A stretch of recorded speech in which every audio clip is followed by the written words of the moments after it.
Mikolo, solingi o s'abonner au betika point. Kilongo TV.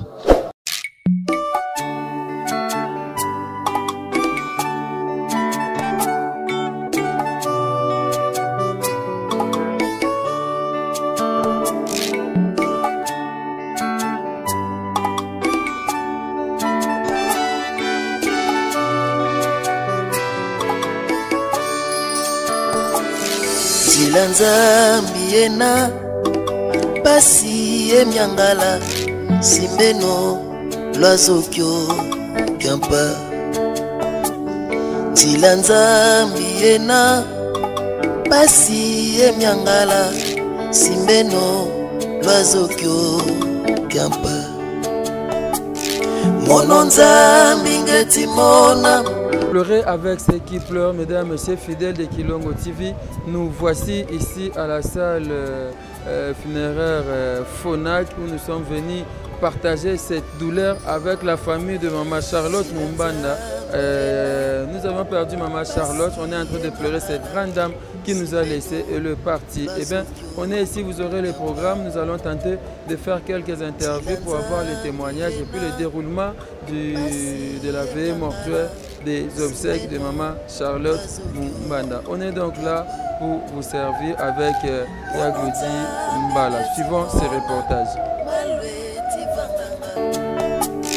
Mononzambi ngetimona malweti vanganga sadile notangubu ena. Mononzambi ngetimona malweti vanganga sadile notangubu ena. Mabanza mamiki mabanza menoko.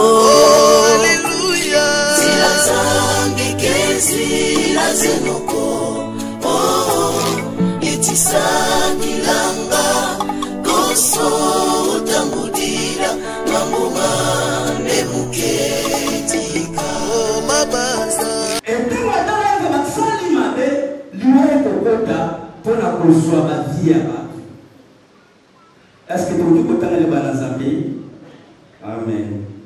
Nashi na livre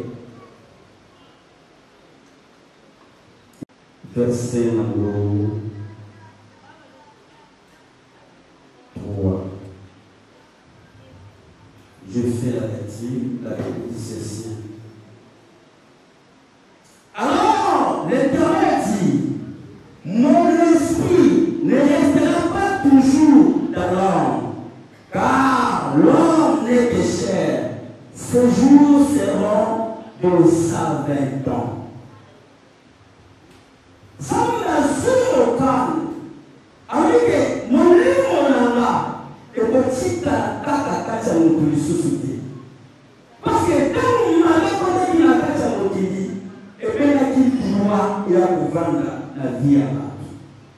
Bien ça m'a sur décision. Alors je dis, esprit là, et pour faire la kacha mon côté, pour tout, à ça nous sommes prêts à pas m'amuser à Bamba. Alléluia. Alors là, nous sommes dans la boîte de l'Église. Oui, quand on dit que ça la kacha boîte soit dans la valeur.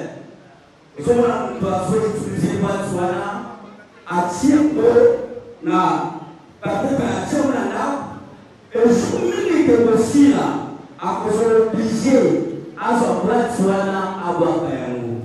C'est-à-dire que ce que nous placer au milieu et ça la valeur parce que on a le livre on a la pression. Le jour où on lit on est côté et là qui enveloppe pour son ça.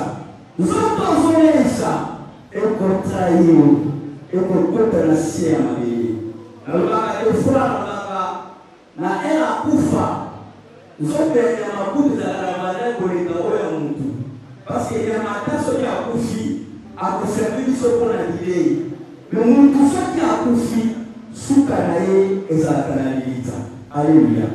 C'est-à-dire que quand on lui voit continuer à bâtir à Mokeli, et c'est-à-dire que nous tournons surtout, nous avons limité âge à mon père, il a 120 ans, mais la limité qui âge à battre. nakokala na kati ya Bible okomona na livre ya wa David ya mwa kufa abengi mwana ya Salomo alobi Salomo nazokende na nzela oyo kimobimba ekendaka eke nazokende na nzela oyo yoko okende na nzela wana okabengi kufa Josué mena ya mwa kufa abandisi bana Israel alobi na bango nazokende na nzela oyo mokili bimba kokende zala wapi Maman Charlotte asalaki yo ipara asalaki yo ipara. C'était une femme qui aimait tellement Dieu. Et des fois, quand on est au soleil, on se demande que azoluka nzambe non pas kaponae azoluka nzambe pona bananae. Aki mutu ani pesa qui na prière a préparé qui vit na na kati ya losam. Mambo yona ngato tikali. Est-ce que après kufa na yo okozala wapi? Okozala wapi? Après liwa oza esiko okende. Soki ozala na posa na kamade ozomema nzoto ozamba pesi na parce que misala ya moto na suka yaki kobongwa. Misala na yo ozosala lelo na se ya mokili yango nezoprepare lobi après liwa na yo. Et tant que nous sommes là, si nous sommes menés, il y a un moment où nous devons préparer et si tu as autogéné. Tala, vie à mon tunasé à mon déjà pour pousser ma case. Mais vie à mon tu as mon lit ou à mon tu es à mon laïc. C'est-à-dire que, ok, le faut vivre si tu as face. Ok, le faut vivre si à mon lit mon laïc. Et le colline est comme ça que l'on connaît, et c'est tant bon. Et c'est une chose qui mène vie. Et la côté de la Bible, son côté de la Bible, c'est Luc 16, on va dire la verset 19. Il y a ce qu'on fait ça par rapport. Il y a pauvre Lazare. Dès que l'on dit, il y avait un riche. Nous tous qui pesons riche, on écrit vie. On dit avec la maille à chair. La passe. Mais riche, à ceux qui disent canicité. Mais n'a eu de réveil. Surtout au lingoté. Il y a des gens qui ont été. Après tout ça, il y a comment monter les dossiers. Il y a aucun conflit dans ma famille. Comment on a unité pour Tanga. Oui, et ça m'a détruit. Zamba on a séduit la côté na yo pour faire sika. Misala na yo ne komikere sika na lola. Alléluia. Est-ce que Zamba bazali awa? Na volo ba mabe. Ezao papa na lola ki mama pi. Yango na so tu na yo. Par riche, père Koufaki. Mais tant si pour bisika ni balo bato ba tindaki. Bible dit que sika ya kopema. Mais oui, à donner que la cité à tourment, place à passe. Sinon, il y a plus un mélèque qui n'a pas à Mokili, il y a un moment où il a été ici à moto. Venez dans l'extérieur. Comment tu fais ta vie? Parce que ceux qui ne sont pas dans le marché, vous avez hypocrisie. Après que ça hypocrisie, bah tu vas voir mon kumala, mais ça d'ailleurs Dieu pour les kangas tu vas voir mon août. Ça veut dire que nous avons cherché ma tête au lame. Parce que le show, à ça qui n'a pas mon nom dans les mots. À ça qui papa le bon à Nyama, à votre presse ma direct, à votre fingaye, à votre choraye. Nana kasa di goût de l'eau, la riche, soit à coucher, la richesse naïwana. Yomu to kangama na nisala ya mageni. Baninga balai na kutuyo musala kupima kupumbwa. Obebe anzu simaliwana yo. Okokopani akamoyo society enokiyo papa zaidi na sinati. Ebendo la bibi le nom riche tellement passe les gâtilles. Tellement passe associé à la mort. Alors il n'a pas il a déjà pauvre la ça. Aïe la matama ya mouké. Nalo kola posa ya mali. Yo alobi ya kobikola kuna te ye azali kati ya consolation tala soki otamboli na yesu biblia elobi ete riche aleli abi abraham tinda ata bato bakende koteka bandeko na nga batika kotambola mabe mpo bayesika onga naza te nini abraham arépondre ye alobi basakoli baza libeko ya moïse eza kuna soki bayoki yango bakose retrouve sika oza te bien-aimé na pokwa lelo liloba na nzambe ezoloba na yo moto nyonso azotambola na kati ya lisumu yeba vi na yo nsima ya kufa eza esika ya moto oyo ekozalaka esila batumba yango to balengaleki mama akufi na sesupeli na maloba ao elike vi ya moto na se ya mokili nzambe mutasimba soki nzambe adeside okotia moto okozotia wana te alors naosengana nazoinvite na poko lelo pesa tile pa nzambe pesa tile pa nzambe ntango ozolela mama elaloki mpe ekozala yo bato baosangana mpona yo mais use esika na ekozala wapi alleluya eske okoki kokumba motu na yo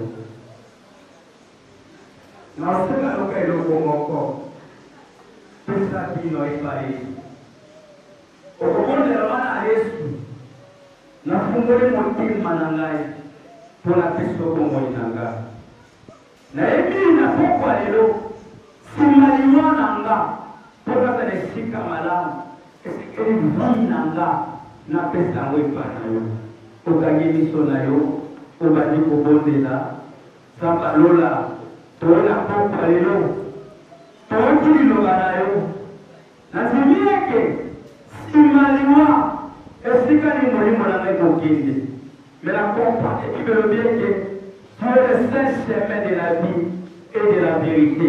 C'est-à-dire que si comme malam au moins pour la vie à Kimia et si comme on est sur le sanga Zambalola na fungoli motema nanga na ya bongo konsite mobikisi ya bongo inanga parce que na yebi mokolo okoza molimo nanga ti na suivi nanga na pesa yango epai na yo misala nyonso elaki ya mabe nazwi mokano ya kotika misala nyonso elaki ya molili nazwi mokano ya kotika misala nyonso elaki ya kotonga ya motema mabe nazwi mokano kotika na amen nazoloka te eloba amen eske elobi mabe tika yesu ambola yo ya solo mokolo alali azalaki moko wa biso na kati ya cité de la gloire.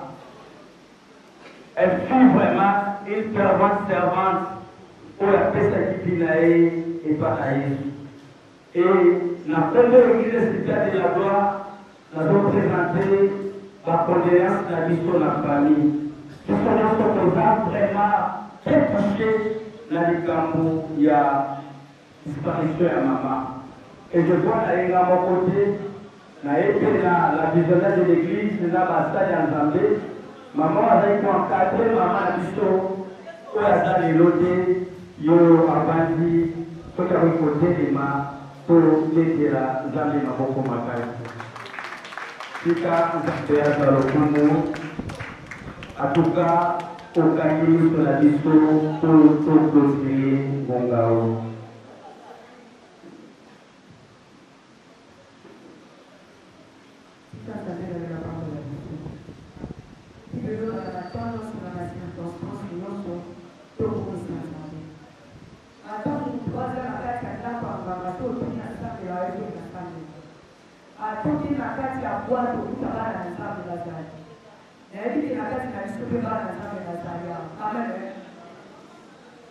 Hallelujah, amen.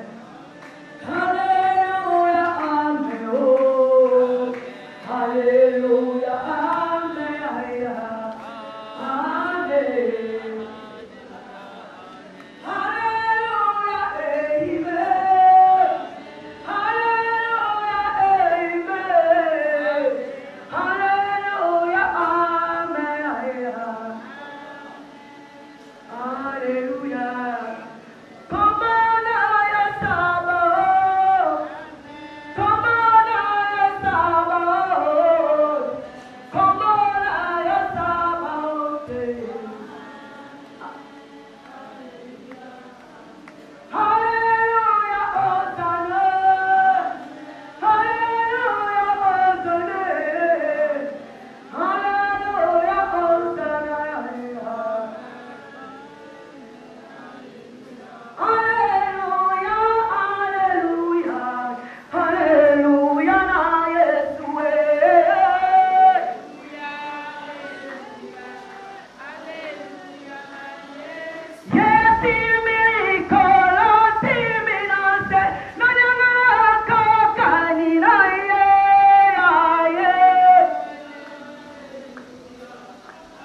santé à biso. Il y a partout donc des dossiers prêts.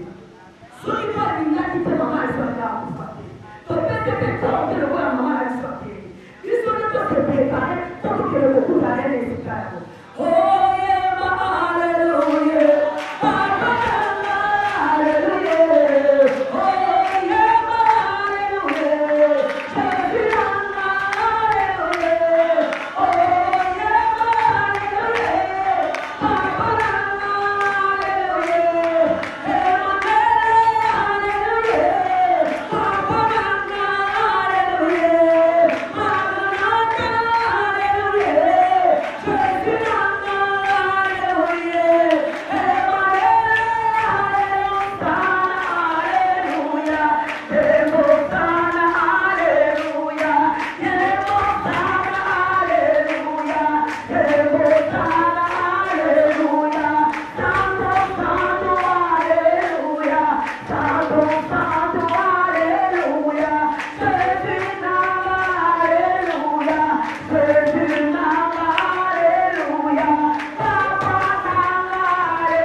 Voilà, toze longona mama pasteur, mama oyo azaye kokamba mama Charlotte na molimo, mama Charlotte azaye mwana ya mama ya molimo. Eza pasi disparition kasi malamu kokenda na ndako ya matanga to pe na oya feti. Mbote mama, mes condoléances. Mbote papa, merci. Mama sango ya liwa ya mama Charlotte ozwaki onde? Sango ya liwa ya mama Charlotte premièrement na nous ça la pasi parce que j'étais la dernière personne à recevoir naye na téléphone avant kufa. Okay. Et na tongo nango parce que téléphone ezaki penza ya okanga juste tant to sambeli naye na butu et na sima nango wana nde eta na échangeaki nde yaki komema ye pe na kati ya liwa et na tongo vraiment ezaki logo la kake hein ezaki vraiment logo la kake kotala makasi ya mama kotala nyonso ndenge azalaki ezalaki vraiment pasi makasi et tozolela parce que azalaki penza mama na kati na biso et tozolela ye vraiment makasi. Leçon nini to lektini bosali na dispersion ya mama pe na vie na ye yazali na se ya makolo na bino? Vraiment c'est une femme qui s'est vraiment préparée. Liwa na ye po nanga eza surprise te parce que ami bongisaki na betape nyonso to nzamba bandaki koloba na ye kobanda nanu tozwi nano exemple ya lopango nzamba azoyebisa ye abongisa lopango na ye atuninga mama po ani olobi boye ebisi te nzamba ebisinga kaka bongisa lopango na yo etalana ezali bongisa yango ezala kitoko parce que ndenge ka nzamba alobelaki ye ona okena ba détail mingi te et abongisaki yango et na sima nango wana par rapport ya ba message na ba makamyo surtout na ba vision na ye moko na banza toto landa cordon 2 semaines avant akufa makambo yo basolola bango na ye donc azalaki komi bongisa lokola muto azotika testament na ye et a se préparaki talaka ti azokufa na prière na ngai na lito itolobi amen abandako kokoloba te mais alobi amen na mongongo ya makasi pe na sima eta échanger nde memaki ebongo vraiment aza mama ami bongisaki na katikati nango ba témoignage na ye eza ebele et na ebité ezosala pasi makasi eza pasi eza nzela ya biso nyonso. Message ni kopesa na libota pe na peuple de Dieu oboza occasion landa vidéo na katikati ya libota tozosenga kaka nzambe alendisa alendisa parce que Bible ezoloba na biso na livre Genèse chapitre 4 azoloba ke yende mutu apesaka yende mutu azwaka. Na Genèse chapitre 6 azokata mikolo ya mutu na kati ya 120 ans. Na katikati ya livre Psaume 90 Moïse azoloba bato ya makasi bazokende na katikati ya ba 90 ans. Bao baza mwa ya bolembu bazokende na ba 70 ans. Donc eza likambo eza naturel ndenge na Genèse 4 ezoloba outaki mabele okozonga mabele. Et na famille tozoloba kaka Nzambe apesa makasi a fortifier pe ezalata na libota ya Nzambe ya Yesu na kati na biso tozosenga kaka Nzambe a fortifier et apesa makasi parce que tozaki na unaposa na ye azaki makasi na ndenge nyonso mais Nzambe a décidé tokobundana Nzambe te tokobundana na Nzambe te Nzambe azwa lokumu et tozokoba et tozo continuer car na kati ya konzima.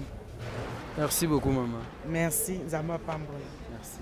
Voilà, elle c'est la visionnaire même de l'église où priait maman Charlotte qui nous a laissé. On est donc là veillée mortuaire toko ba programme na chamoni ba musicien ya musique pour folklorique bazo bongama programme ya kozabo ekino un moment donné bozwa sima lobito continuer lever du corps na morgue ya mabanga na Yolo. Bongo animation à Kimberly, Tozawana pour un reportage yango. Merci. Voilà, Tozole la maman Charlotte a tiki biso na passe na motema.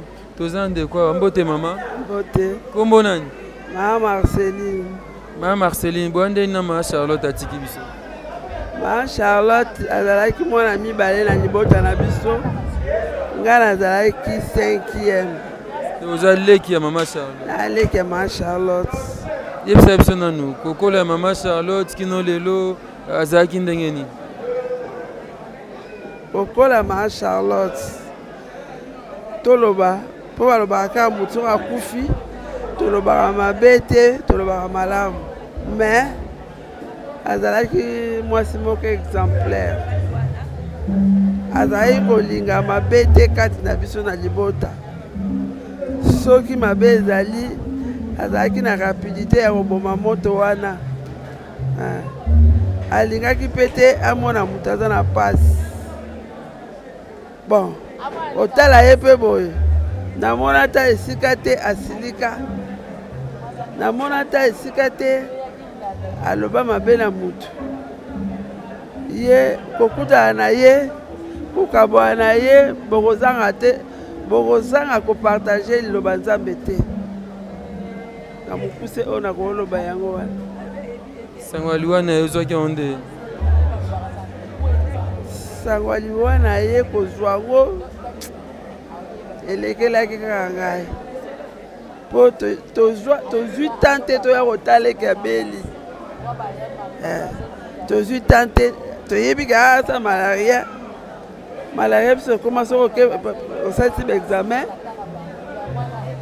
soki osalisi baexamen babimisi réponse obandi bakisi tosukaka bongo mais anen cour boye toyoko dimanche aza susu te na butu en tout cas elekelaki biso azalaki atikalaki lokola mama na kati ya libota na biso atikalaki lokola papa na kati ya libota na biso.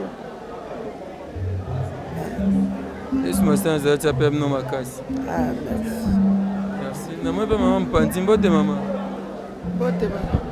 Kombo nani webe maman Marcel, maman Charlotte atiki biso. Ah. Ngai maman Diana, c'est mec ya maman Marceline.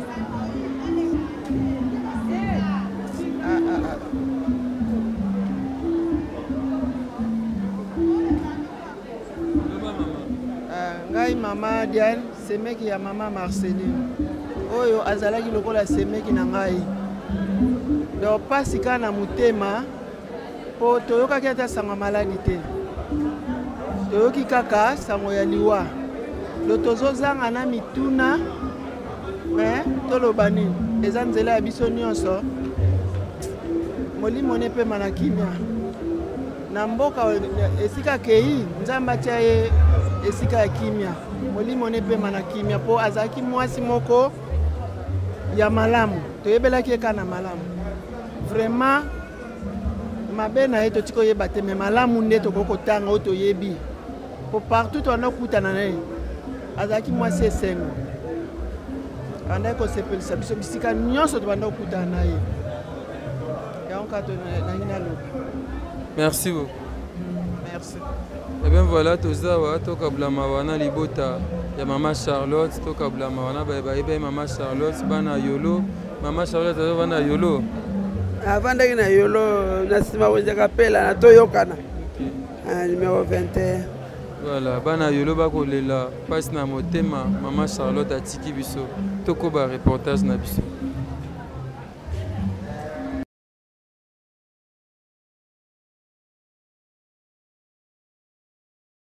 De pleurer, cette grande dame qui nous a laissé passe na motema to père de Mama Charlotte. Toi nandeko awa mbote mama. Mbote. Kombo nani? Kombo Wivine. Mande na Mama Charlotte. Yasa mwana mama kulutu nganga mama leki. Ndeko nanga propre mwana mama na ngai. Depuis nanu sangwaliwa ne ozokonde. Toyebaki na sanga maladi te. Toyoki kaka brusquement babengi biso ke ya Charlotte akufi. Ezokamusa biso makasi. Epesa biso pasi na motema kufeli ndenge nini na beli makasi te. Kaka sango kaka mbala moko yeke yaya na biso akufi. Toza na émotion mpona ye po asa moko kati na libota na biso na kote na biso tozaka na bana mibali te me ya bundaka tambolaka toza espoir na biso ezaka na maboko na ye. Programme sende nini lelo tozawa lobi tokende kunda na cimetière oyo eza nzela ya Imbali kunda na tongo nde toke moka mabanga le toloba moka mabanga le toke mbala moko imere. Merci beaucoup, mes condoléances vraiment. Merci. Voilà, pour souvent ces reportages. Paix à son âme, Mama Charlotte Mbanda nous a laissé. Ça fait mal triste, on est là. Les sincères condoléances à toute la famille. Vous avez Awatoboa Moussika, Pato Bolanda Vidéo, Okolos Massé Nazareth, après Sapso Makasi, Toli la Mama Charlotte Nakimia, Molima Mama Charlotte et Pema Nakimia. Suivant. Lobi tokende kunda na cimetière oyo eza nzela ya Imbali kunda na tongo nde toke moka mabanga le toloba moka mabanga le toke mbala moko imere. Merci beaucoup, mes condoléances vraiment. Merci. Voilà, pour souvent ces reportages. Paix à son âme, Mama Charlotte Mbanda nous a laissé. Ça fait mal triste, on est là. Les sincères condoléances à toute la famille. Vous avez Awatoboa Moussika, Pato Bolanda Vidéo, Okolos Massé Nazareth, après Sapso Makasi, Toli la Mama Charlotte Nakimia, Molima Mama Charlotte et Pema Nakimia. Suivant. Yeah,